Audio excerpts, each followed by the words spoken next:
Welcome aboard. It's Captain G with the Turn 12 January 1942 summary.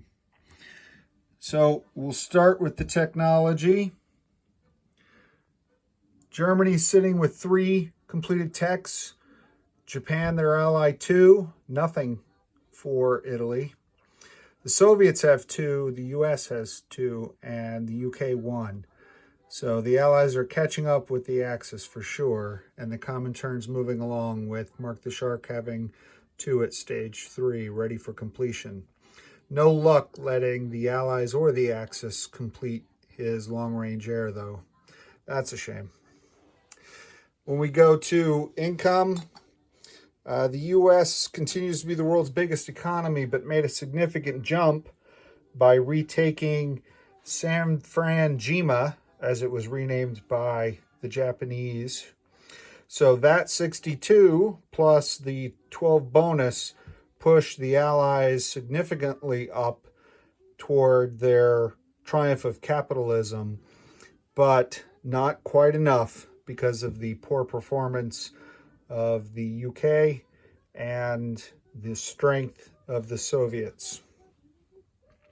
The next largest after the US is Germany at 55, the Soviets at 49, and Japan knocked down a few notches by losing their Pacific American colonies down to 43. We look at victory points so far in the game.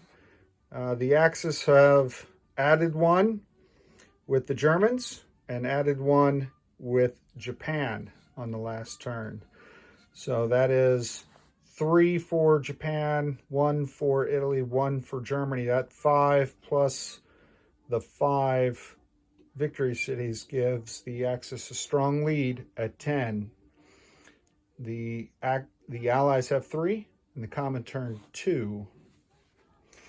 When we look at the events, one of the things that you'll notice on the board now are these American heavy strategic bombers. That technology that the U.S. just got this turn, combined with their long-range air, is developing to be quite a potent offensive force for the U.S. The U.S. is rebuilding after being devastated by German strategic bombers in Portugal. In northern England, the Germans held on, but just barely.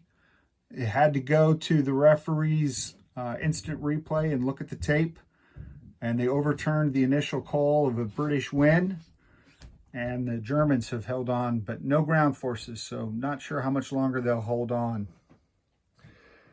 In the Med, it's a tough time to be a neutral.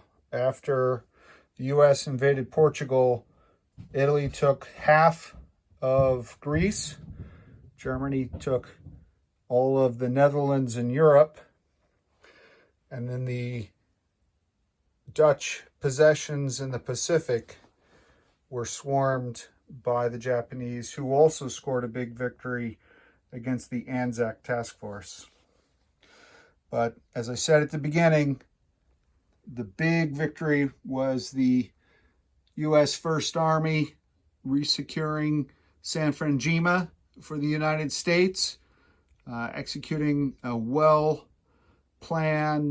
encirclement of the coastal city with a naval blockade and a bombardment of the Japanese unused and abandoned airfield with their medium bomber, which is, the Japanese tried to prevent that by doing a daring air raid into the Pacific Northwest to take out the American bomber. They were unsuccessful and lost all 4 of their fighters.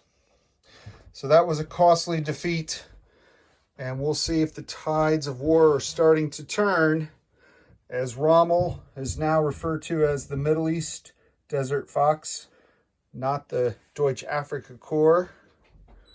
And Free France huddles in its little corner of Africa as we prepare to go to turn 13, July 1942. Next up, Germany. This is Captain G on behalf of Mark the Shark, Eggman, and Lancerbolt Over and out.